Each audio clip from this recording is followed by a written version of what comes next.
Meron na naman po tayong isang napakatapang at napakabigat na pahayag ang kasalukuyang nagpapasiklab sa buong crypto community.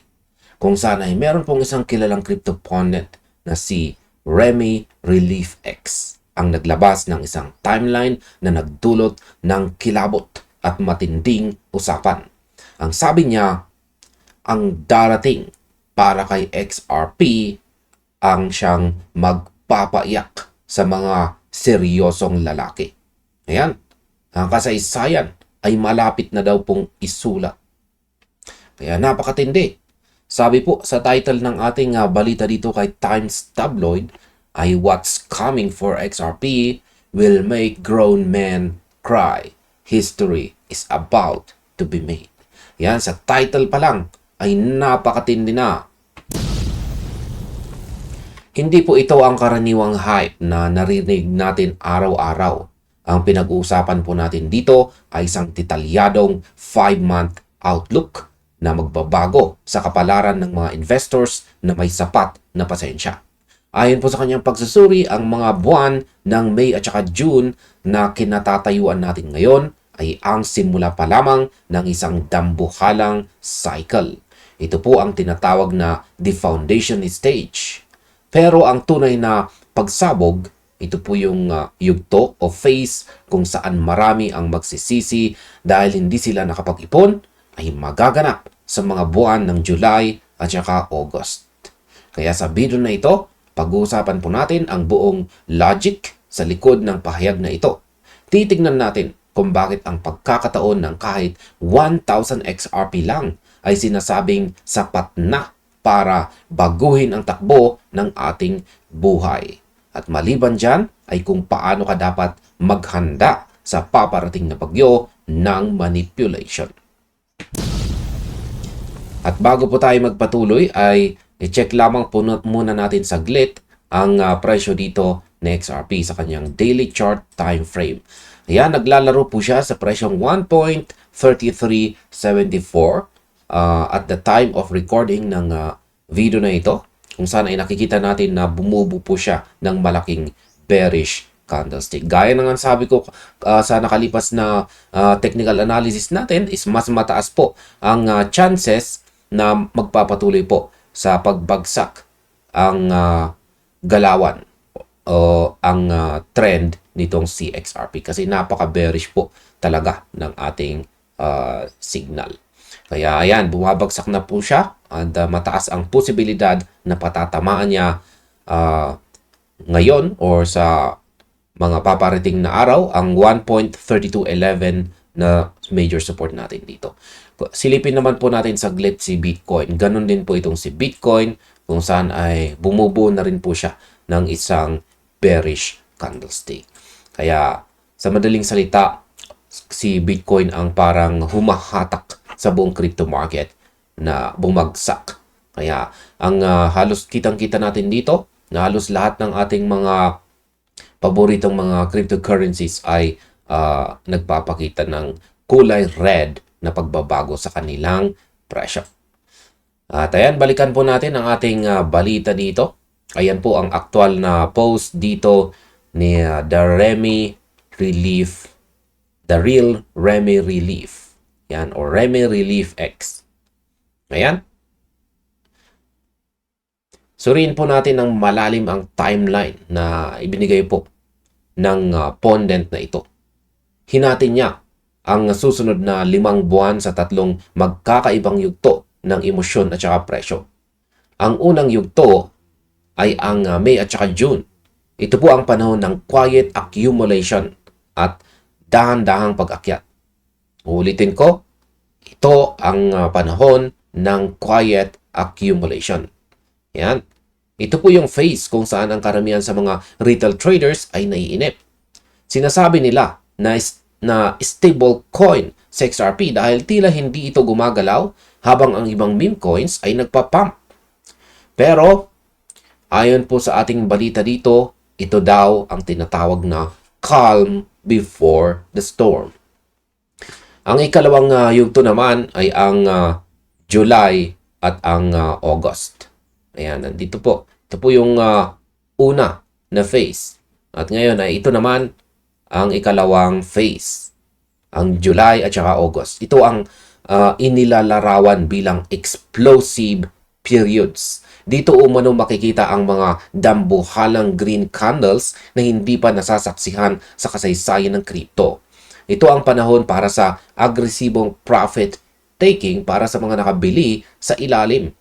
Pero hindi dito nagtatapos ang kwento. Ang ikatlong yugto naman ay ito. Ayan. Ito po ang ikatlong yugto ay nasa buwan ng September at saka October, kung saan ay buwan. Yan, buwan ng market na makakaranas po ng matitinding price crashes.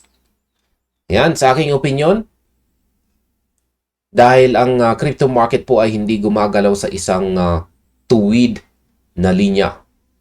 Yan.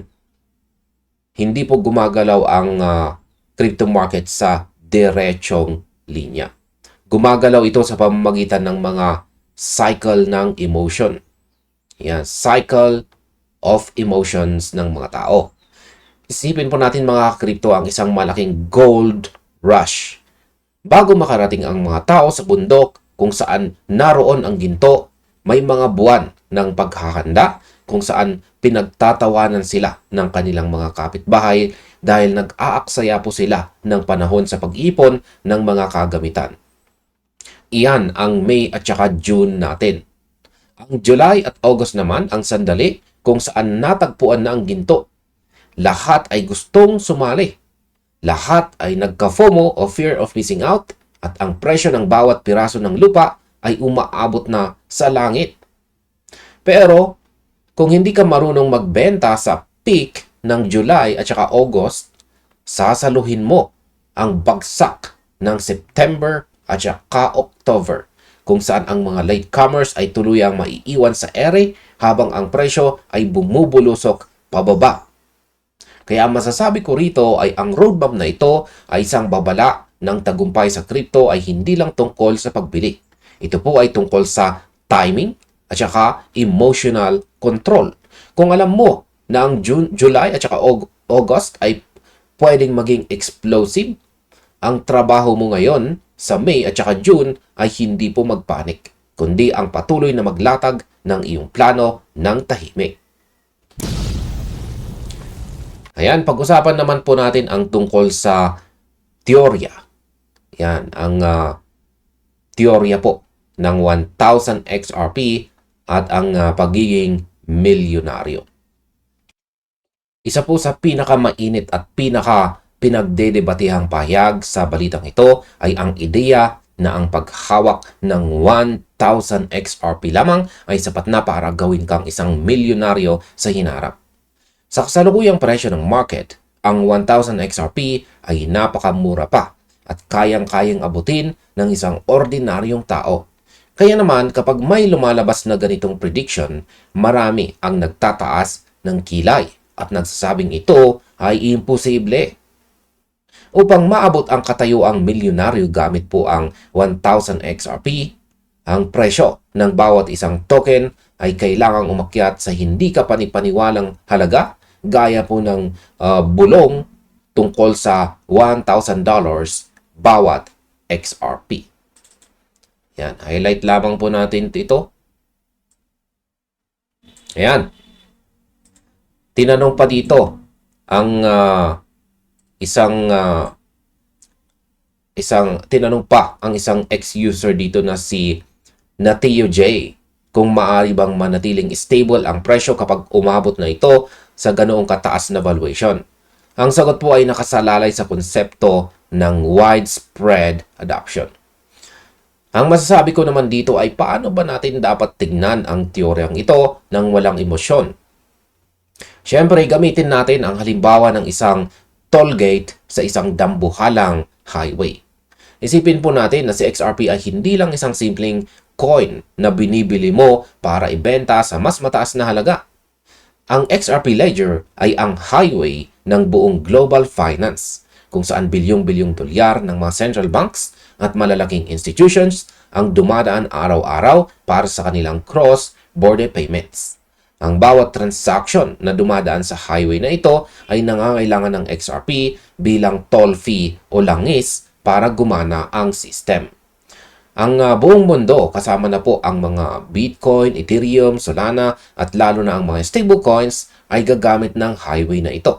Ang demand kay XRP ay hindi na magiging base sa espekulasyon ng mga retail traders. Ito ay magiging base sa absolute necessity. Kung ikaw ay may hawak na 1,000 XRP, para kang may-ari ng isang maliit na bahagi ng tollgate na iyon. Habang lumalaki ang volume ng perang lumilipat sa mundo, mas lumalaki po ang halaga ng iyong hawak dahil ang supply ng XRP ay limitado at nababawasan pa sa bawat transaction. Yan po yung tinatawag na burn mechanism. Kaya para sa akin, ang ideya ng pagiging milyonaryo gamit ang maliit na halaga ng XRP ay hindi nakadepende sa swerte. Nakadepende ito sa kung tuluyan bang sasakupin ng Ripple ang global system ng payment. Kung mangyayari yon, ang halaga nito ay talagang magpapaiyak sa mga hindi naniniwala. Pag-usapan naman po natin ang institutional triangle.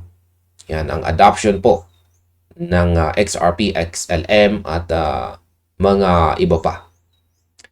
Yan, binigyan po ng diin sa balitang ito sa kabila ng pagkilala sa lakas ni na Bitcoin, Ethereum at Solana pagdating sa institutional interest. At ang mas pinapaboran ring investment ng analyst ay ang tandem ni na XRP at saka XLM. Sa XLM ay tinatawag ding Stellar Lumens. Yan, highlight lang natin ito. Ang rason, ang dahilan ay mas mataas kasi ang kanilang return on investment or ROI potential kumpara sa mga naglalakihang crypto na nabanggit. Sa katunayan, inamin po ng Pondent na wala siyang hawak na BTC, ETH o Solana at buong buo ang kanyang pusta kay XRP at saka XLM. Samantala ay binansagan naman ang Dogecoin or Doge at saka Orchid or OXT bilang mga big gambles. Yan, o malalaking sugal. Bagamat pwedeng magbigay ng dambuhalang kita ang mga ito sa short term, wala po silang sapat na institutional backing para manatiling matatag kapag dumating ang matinding unos sa global economy. Sa aking opinyon, ang strategy na ito ay nagpapakita ng malalim na pagkaunawa sa kung ano ang tinatawag po nating utility era. Si Bitcoin ay digital gold. Mahalaga ito, pero mabagal at magastos gamitin para sa pang-araw-araw na transaction ng mga bangko. Ang Ethereum at Solana ay mahusay para sa mga smart contracts at saka NFTs. Pero ang itong sina XRP at XLM ay ginawa para sa isang partikular at napakalaking industriya. At yan po ay ang liquidity at saka cross-border settlements.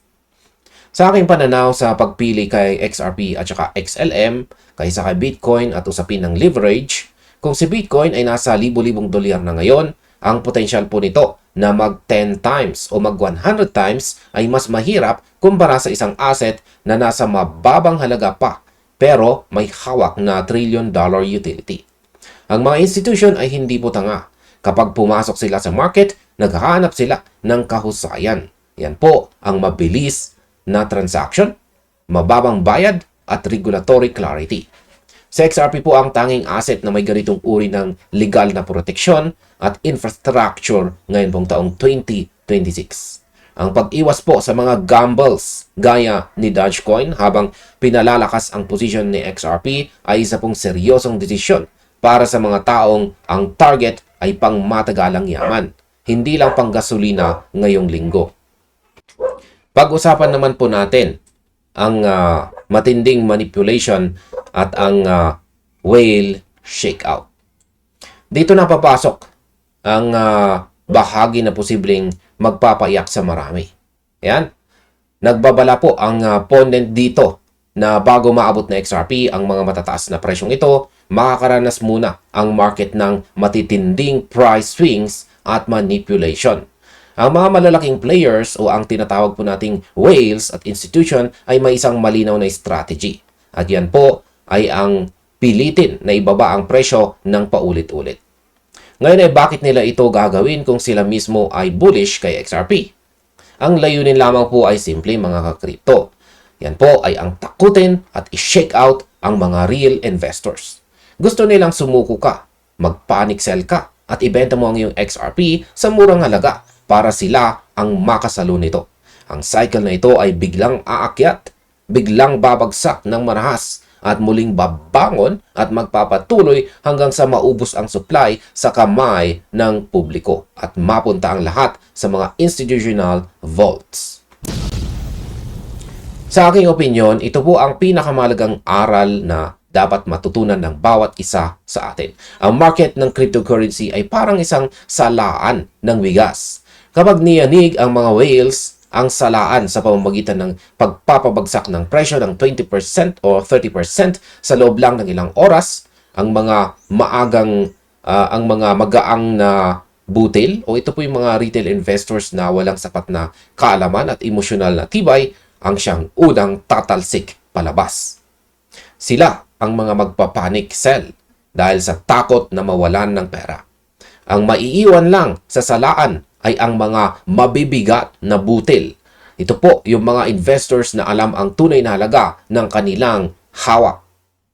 Isipin po natin mga ka-crypto, kung ang July at August ay magiging explosive, asaan po natin na bago dumating ang mga buwang yan, magkakaroon muna ng isang mega drop para lang linisin ang board. Kung hindi mo alam ito, iisipin mo na katapusan na ng mundo at ibebenta mo ang iyong 1,000 XRP. Pagkabenta mo, dito ba lang mag-god candle pa itaas? Iyan ang dahilan kung bakit sinabi ng Ponnet na it will make grown men cry. Ayan. Iiyak ka sa panghihinayang dahil hinayaan mo silang makuha ang iyong posisyon bago ang takdang oras ng pagsabog. Kaya masasabi ko po ay ang pinakamahusay na panlaban sa manipulation ay ang hindi pagtitig sa chart bawat minuto. Kapag alam mo ang iyong target na buwan at alam mo ang utility ng asset, ang bawat pagbagsak ng presyo ay hindi po banta, kundi isang regalo para makabili pa ng higit. At dito naman po tayo sa krisis sa ekonomiya bilang gasolina ni XRP. Highlight lamang natin ito. Ayan, isa pong napaka-controversial na punto ang idinugtog sa huling bahagi ng balitang ito. Sinasabing ang long-term value ni XRP ay direktang konektado sa economic instability o ang kawalan po ng katatagan sa global economy. Habang lumalala po ang kondisyon ng traditional na finance gaya po ng inflation, pagbagsak ng halaga ng mga fiat currencies, at krisis sa banking system, sa XRP ay magiging mas kapakipakinabang.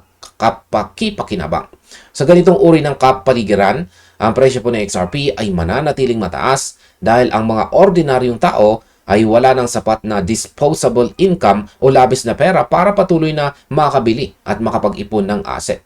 Ang supply ay tuluyan ng makokontrol ang mga mayayaman at ng mga institution na siyang magpapanatili ng mataas na halaga nito sa market.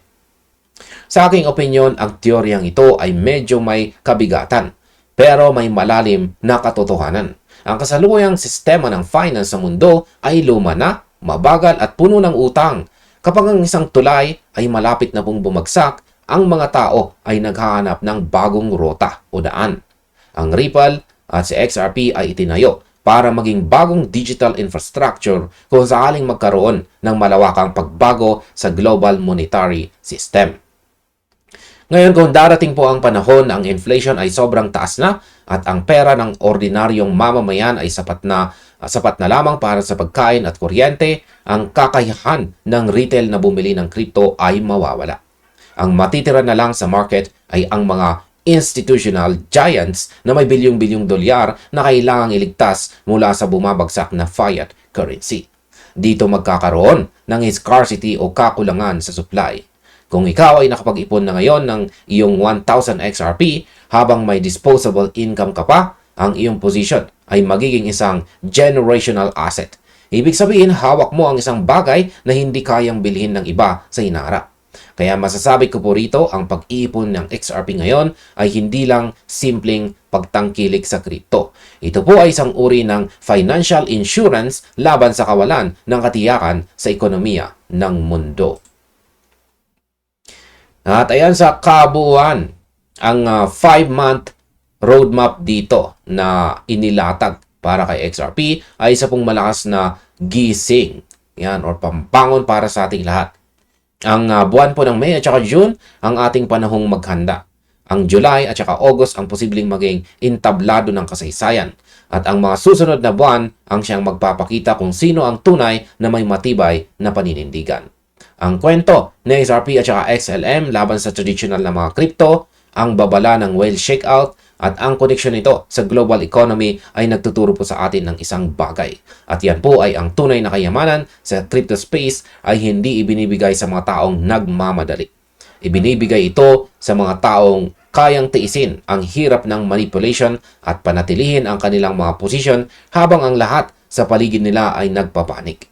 Kaya huwag mong hayaang ikaw ang maging isa sa mga grown men na iiyak sa paghihinayang. Yan, sa panghihinayang kapag dumating ang takdang panahon. Ayan, balikan po natin ang ating daily chart time frame dito kay XRP. At yan po ulit, gaya po ng aking mga previous technical projection dito sa daily chart time frame ng XRP ay mukhang magpapatuloy po ito sa kanyang pagbagsak. At sa tingin ko ay patatamaan niya ang ating major support dito sa 1.3211. At sa tingin ko maaring dito na po siya posibleng mag-rebound yan or makaka-recover basta hindi po mababasag ang ating major support. Pero masasabi ko po rito kung mababasag niya or hindi ay nasa 50-50. Yan, 50-50 kung mababasag niya ito or hindi. Pero kung sakaling mabasag po niya ito, babagsak po tayo sa mas mababang presyo dito na 1.2234. Kaya sa ngayon, ito po ang binabantayan natin, ang 1.3211. Para sa mga nag-futures trading or derivatives naman ito, ay ito po yung kailangan nating tutukan, 1.3211. Pero bago po tayo mag-long dito or mag-abang ng long positions, hintayin po muna natin ang ating mga indicators na magpakita ng nabubuong bullish momentum. Sa ngayon ay wala pa. Bearish na bearish pa rin po ang momentum natin dito kay XRP. Ayan, ganun din kay Bitcoin. Halos pareho na rin po sila ng kalagayan. Bearish na rin po ang kalagayan ni Bitcoin. At ayan mga crypto, hanggang dito na lamang po tayo sa video na ito. Marami pong salamat sa panonood.